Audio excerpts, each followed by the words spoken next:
Hi, my name is Saralee Greenberg, and I am Rabbi Ariel Platt's mother. I'd like to welcome you to my kitchen, and I am thrilled to be able to share one of my favorite things with you today, and that is making challah. To me, challah represents tradition, family, and friends. It's something that's been passed down from generation to women to make challah for your Shabbat meals and for holidays. And that's the traditional part. The family and friends is hopefully it's shared at a Shabbat table or a holiday table with your family and friends. And you get to see their faces when they take the first bite of what you've made. The challah that I will be making today is actually, right now my yeast is blooming, but I'm making it in a bowl that was passed down to me from my grandmother.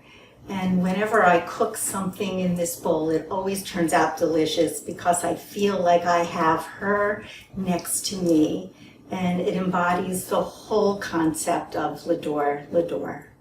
So in a few moments, we'll be making the challah.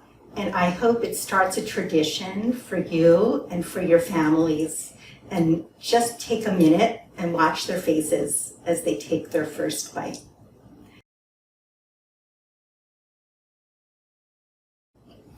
The first step in making your challah is to mixing the yeast. And it's very important that the yeast that you use is alive. So that step is having your yeast bloom. So the first thing you do is you take your yeast, and for our recipe, we will be using active, dry, instant yeast. We're going to take a tablespoon and a half.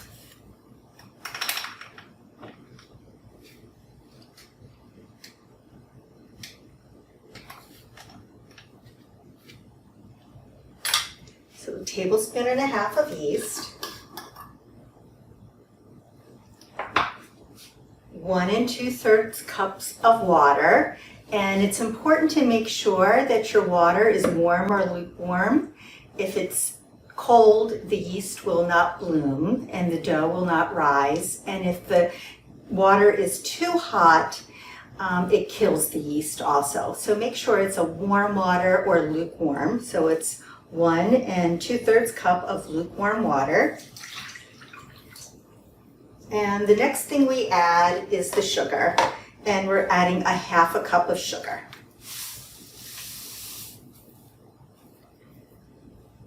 I always mix mine, so take a fork and mix it up. So the sugar, the yeast, the water is all combined.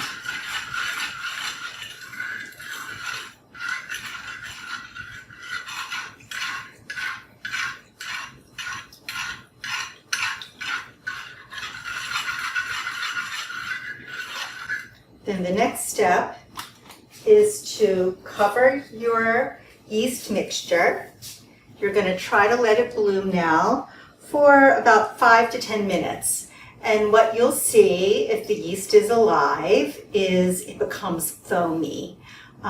If it doesn't foam, then your yeast did not bloom, and you need to start this step over with a new packet of yeast or a new jar of yeast, because the yeast you used is no longer alive.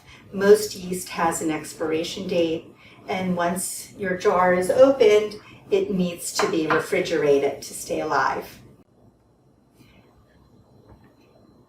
So it's been 7 minutes, and I've been peeking underneath this cover, and my yeast has foamed. So I don't know if you can see it, but it's all foamy. That means it's alive. My yeast has bloomed, and we're ready to do the next step.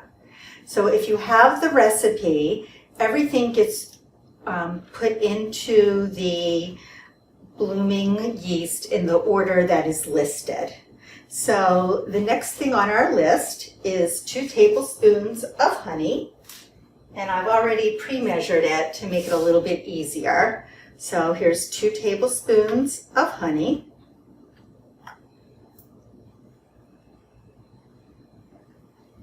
And actually, this is an optional step. I happen to love honey in my challah because I like my challah sweet.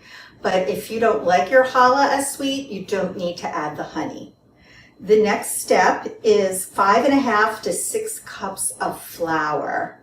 And I don't add all the flour at one time because the more flour you add, the denser your challah will be. So I start with 5 cups. Then I put the rest of the ingredients and mix it together. And if it's too sticky, I add more flour as needed. So let's add 5 cups of flour. And your cups can be measured in a loose manner. I know some people, when they measure cups of flour, they take it and they make sure that it's very dense in the cup. It does not need to be that way. So let's do it 5 cups loosely.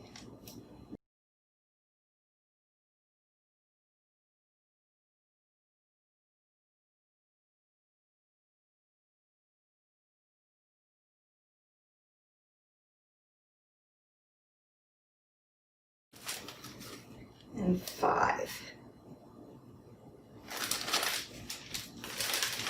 Okay, the next step is 1/2 cup of vegetable or canola oil.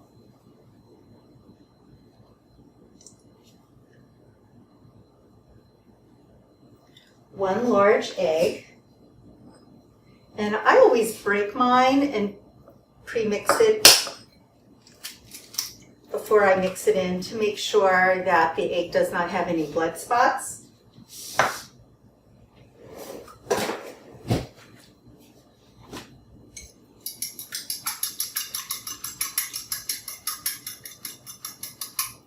So there's 1 egg.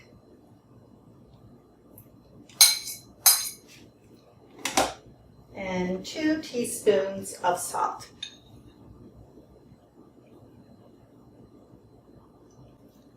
So now that all the ingredients are in the bowl, I take a fork and I just start mixing until it's well mixed and you can start seeing the dough being formed.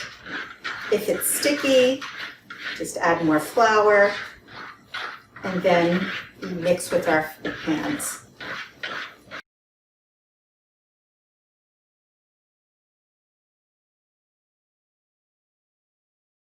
The other thing I like about making challah is I find it very therapeutic.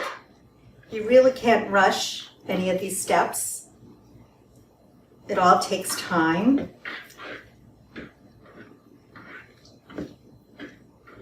Which I feel in life is something that we all could learn. It's just taking your time, trying not to rush. Okay, so now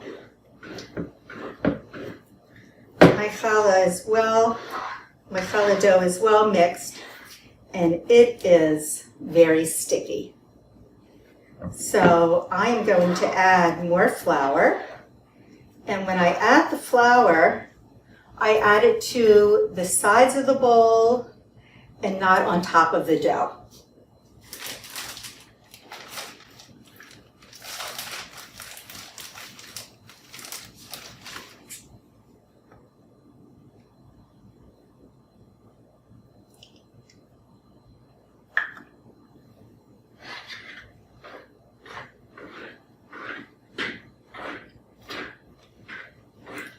Okay.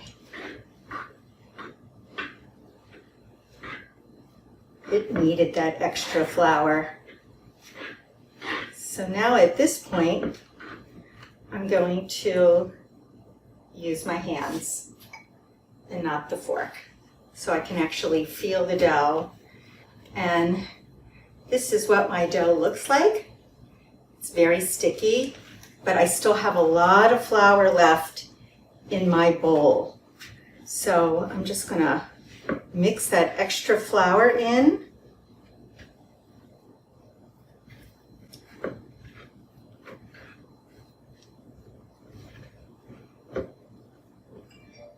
And it is still sticky. So at this point, I'm gonna add some flour on my hand.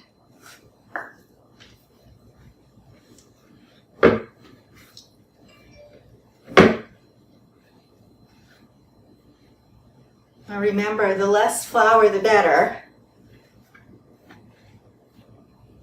because we want our challah to be light and not dense.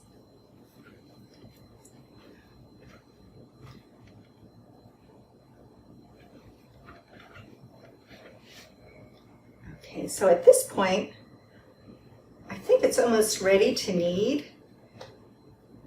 And to make things a little easy, I have one of these silicone baking mats.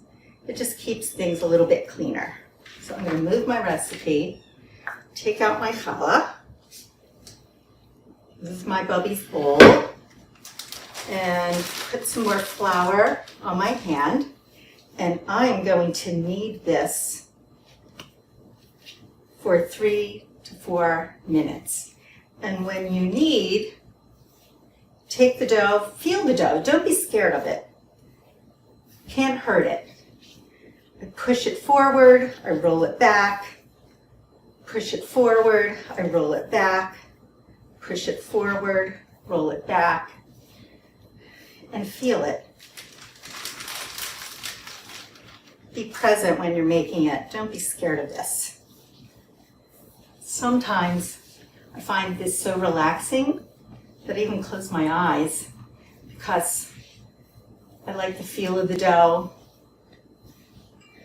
And it's not as much what it looks like, it's the feel of it. This one, still a little sticky. Looks like I'm going to be using about 5½ cups. Right now, the texture is almost perfect.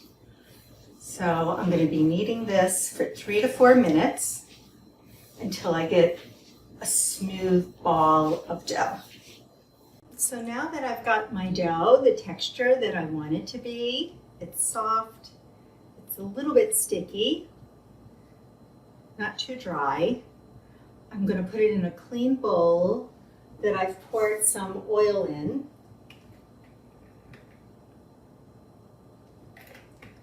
I'm going to use the oil, rub it on the bowl. I'm going to take my dough and I'm going to roll it in the oil to make sure that it's covered.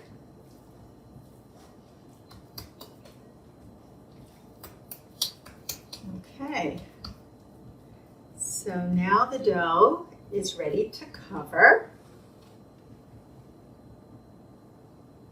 And this is the size of it currently.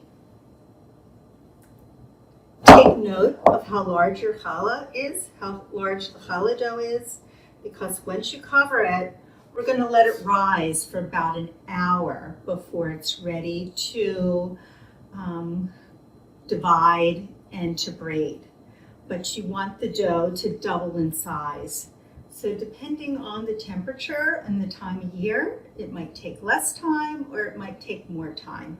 So like I said, take note of the size of your challah, and once you think it's doubled, which is usually about an hour, we'll be ready to do the next step, which is braiding. So I look forward to seeing you all on September 16th, and we'll be ready for the holidays.